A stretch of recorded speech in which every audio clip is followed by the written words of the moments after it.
김기현 전 울산시장 비리 첩보는 경찰이나 특별감찰반이 아닌 청와대 행정관이 외부 제보를 요약 정리한 것이라고 청와대는 밝혔습니다. 이어 숨진 전 특감반원과는 전혀 관련이 없는 만큼 근거 없는 의혹 제기로 고인의 명예를 훼손하지 말아달라고 거듭 요청했습니다. 유재수 전 부산시 부시장 감찰 무마 의혹을 수사하는 검찰이 오늘 오전부터 청와대에 대한 압수수색에 나섰습니다. 2017년 말 유 전 부시장에 대한 민정수석실의 감찰과 회의 자료를 확보하기 위한 것으로 보입니다.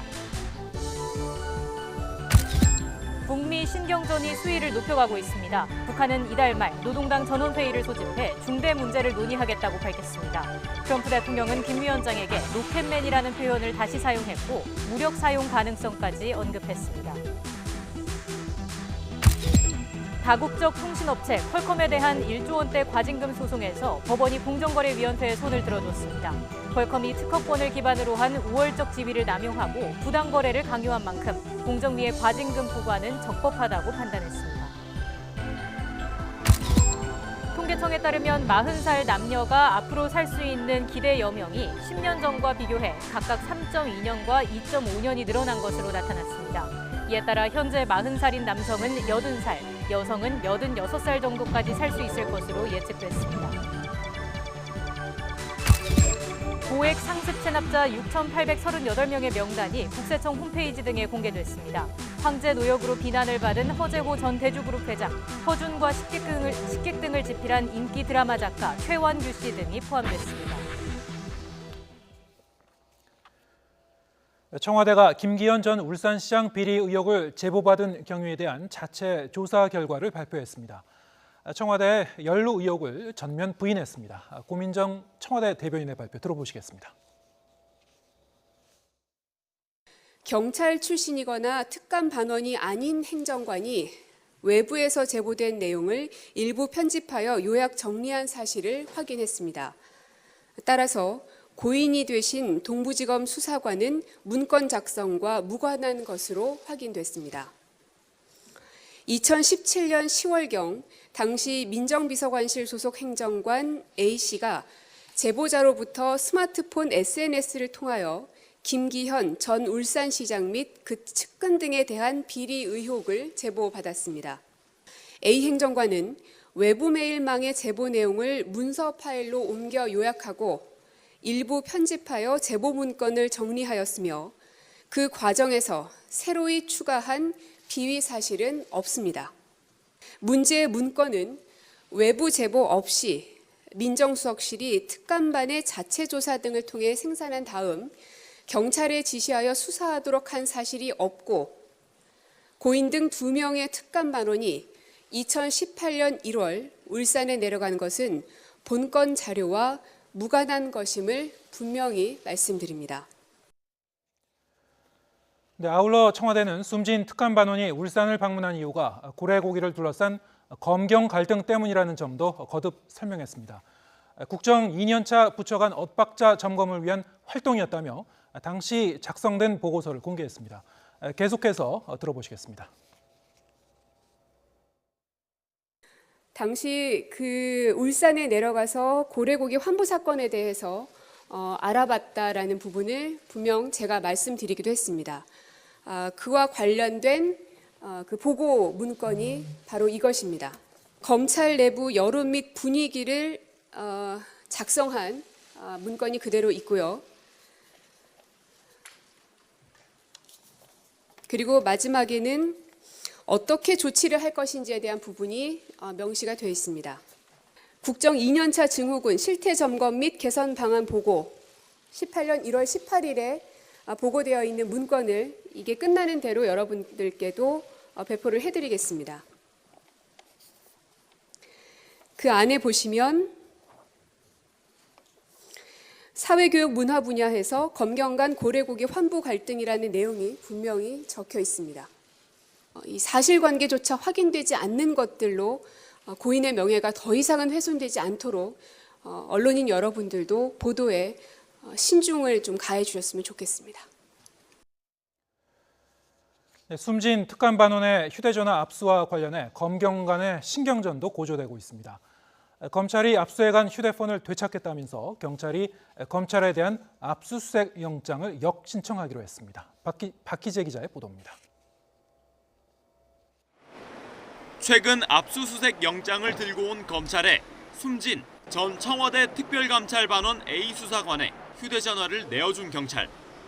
경찰은 이 휴대전화를 되찾기 위해 검찰에 대한 압수수색 영장을 신청하기로 했습니다. A 수사관 사망 사건의 수사 주체는 경찰이고 사망 경위를 밝히기 위해서는 휴대전화가 꼭 필요하다는 이유입니다. 이 때문에 휴대전화 자체나 복원 작업을 통해 얻은 포렌식 결과를 가져오겠다는 겁니다. 압수수색 장소는 수사를 맡은 서울중앙지검이나 포렌식 작업을 진행하는 대검찰청 디지털 포렌식 센터를 고려하고 있습니다. 앞서 서초경찰서를 압수수색한 검찰은 A 수사관 휴대전화를 분석하고 있습니다. 검찰의 기습 압수수색에 반발한 경찰이 포렌식 참여를 요구했지만 참관만 허용했습니다. 하지만 검찰은 영장이 없으면 포렌식 내용까지는 밝힐 수 없다고 한 상태입니다. 경찰이 압수수색 영장을 역신청하더라도 이를 법원에 청구하는 주체는 검찰이기 때문에 반려할 가능성이 큽니다. 청구 가능성이 작은데도 영장 역신청 계기가 나오는 건 그만큼 경찰의 반발이 크다는 분석입니다. 검찰이 영장 청구를 하지 않을 것을 알면서도 영장을 신청한 것은 일종의 검경 수사권 조정을 앞두고 기싸움이라고 볼 수 있는 거죠. 이번 사건을 계기로 다시 불거진 검경 갈등이 영장 역신청을 계기로 더욱 고조될 것으로 보입니다. YTN 박희재입니다. 음주운전을 하다가 사고를 내고 도주한 30대 남성이 법원의 치유법원 프로그램을 거쳐 2심에서 감형받았습니다. 서울고등법원은 34살 허모 씨에게 징역 1년을 선고한 원심을 파기하고 징역 6개월에 집행유예 1년을 선고했습니다. 치유법원 프로그램은 범죄 원인이 된 행동이나 습관을 바꾸기 위해 법원이 일정 기간 과제를 부여한 뒤에 결과를 양형에 반영하는 것으로 실제 판결 적용 사례는 이번이 처음입니다. 20대 10명 가운데 7명은 현재 우리나라 사회에 대해 노력이 통하지 않는다고 평가했습니다. 인구보건복지협회가 지난 10월 23일부터 엿새간 20대 남녀 각각 500명을 대상으로 온라인 설문조사를 한 결과 74%가 이같이 답했다고 밝혔습니다.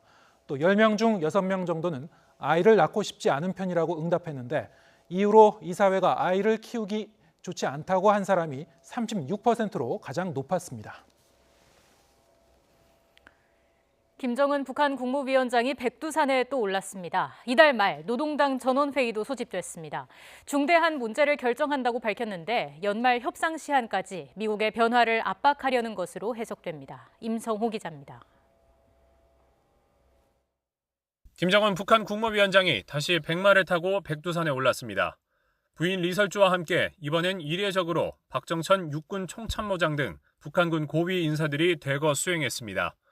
백두산 등정에 앞서 혁명 전적지도 시찰했는데 김 위원장은 새로운 투쟁 열기가 흘러들어서 새 의지를 다지게 된다고 언급했습니다. 김 위원장의 백두산 등정은 지난 10월 16일 이후 49일 만입니다. 또다시 세상에 놀라고 우리 혁명이 한 걸음 전진될 웅대한 작전이 펼쳐질 것이라는 확신을 받아 안으며 끓어오르는 감격과 환희를 누르지 못했습니다. 비핵화 협상 연말 시한을 앞두고 이번에도 김 위원장이 백두산 등정을 통해 중대 결심을 예고하며 미국의 태도 변화를 압박한 게 아니냐는 해석이 나옵니다. 때맞춰 북한 노동당은 이달 말 중앙위원회 전원회의를 소집하기로 했습니다. 조선중앙통신은 변화한 대내외 정세에 맞게 중대한 문제들을 토의하고 결정하려고 회의가 소집된다고 보도했습니다. 북한은 그동안 노동당 중앙위 전원회의에서 중요한 정책 방향들을 결정해왔습니다. 지난해 4월 회의 땐 핵실험을 진행했던 풍계리 핵실험장을 폐기하고 경제 건설에 집중한다는 방침을 정한 뒤 남북 정상회담과 북미 정상회담에 잇따라 나섰고 하노이 회담 결렬 뒤 열린 올해 4월 전원회의에서는 대북 제재에 맞선 자력 갱생을 강조하기도 했습니다. 이 때문에 미국이 연말까지 대안을 제시하지 않을 경우 비핵화 협상을 중지하고 국방력 강화를 포함한 강경 노선으로의 전환이나 자력 번영 등 새로운 길을 제시할 거란 전망도 나오고 있습니다. YTN 임성호입니다.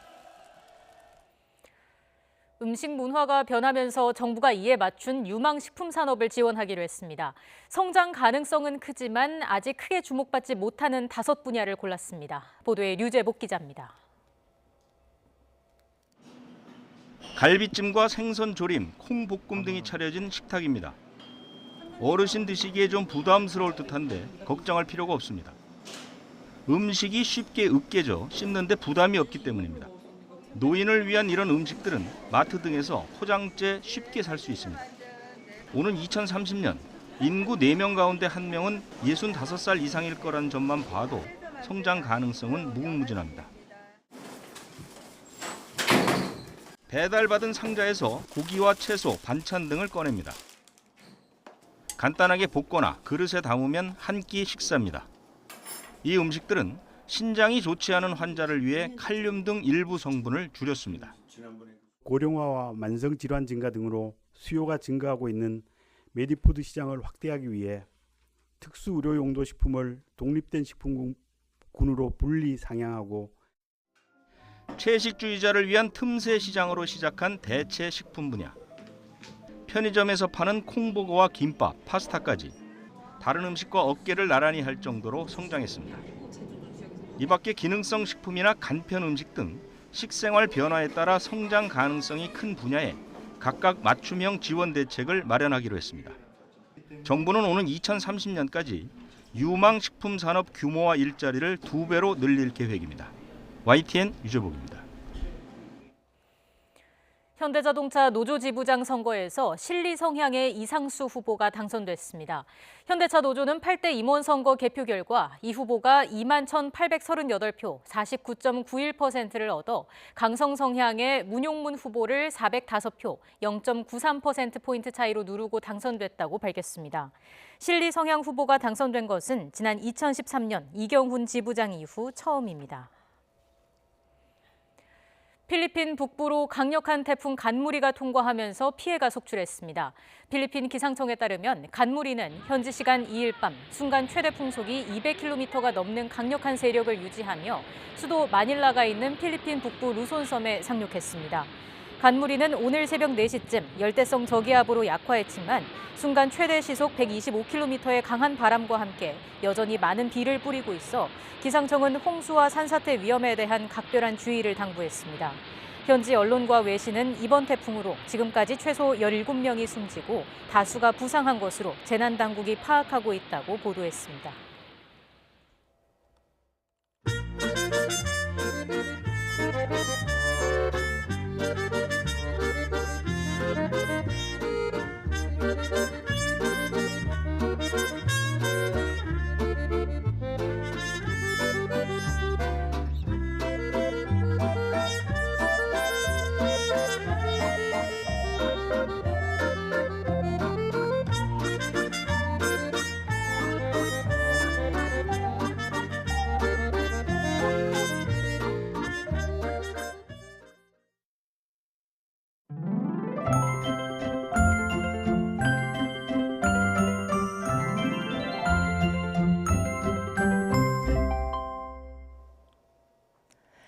오늘은 추위가 잠시 풀렸습니다. 서울 낮 기온이 7.2도까지 오르면서 예년 기온을 웃돌아 활동하기가 수월한데요.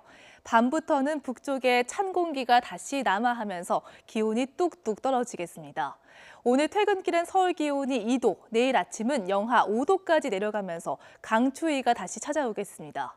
특히 내일은 낮에도 서울 기온이 영하 2도에 그치면서 종일 영하권의 추운 날씨를 보이겠고요. 모레 아침은 영하 9도까지 기온이 내려가면서 올 겨울 들어 가장 추운 날씨를 보이겠습니다. 내일 아침 강추위가 예고되면서 경기 북부와 강원 중북부 지역은 한파주의보도 내려졌습니다. 내일 아침 포천과 철원 기온은 한파주의보 기준인 영하 12도 안팎까지 뚝 떨어지겠고요. 남부 지역의 기온도 0도 안팎까지 떨어지겠습니다. 이렇게 찬 공기가 내려오면서 밤사이 충청과 전북 지역은 1cm 안팎의 눈이 조금 오는 곳이 있겠습니다. 수도권과 영서 지역도 눈이 산발적으로 날리겠습니다. 또 내일 오후에도 호남 서해안 지역은 산발적인 눈이 이어지겠습니다. 강추위와 더불어서 빙판길에도 주의를 하셔야겠습니다. 내일 낮 기온은 오늘보다 7도에서 9도가량 낮겠습니다. 서울 기온 영하 2도, 대구는 5도, 금강산 3도가 예상되고요. 휴일까지 영하권의 매서운 추위가 이어지겠습니다. 또 주말엔 중부 지역 곳곳에 비나 눈이 오겠습니다. 날씨 정보였습니다. 네, 오늘 더 뉴스 마치겠습니다. 저희는 내일도 진실에 한 발 더 다가가겠습니다. 고맙습니다.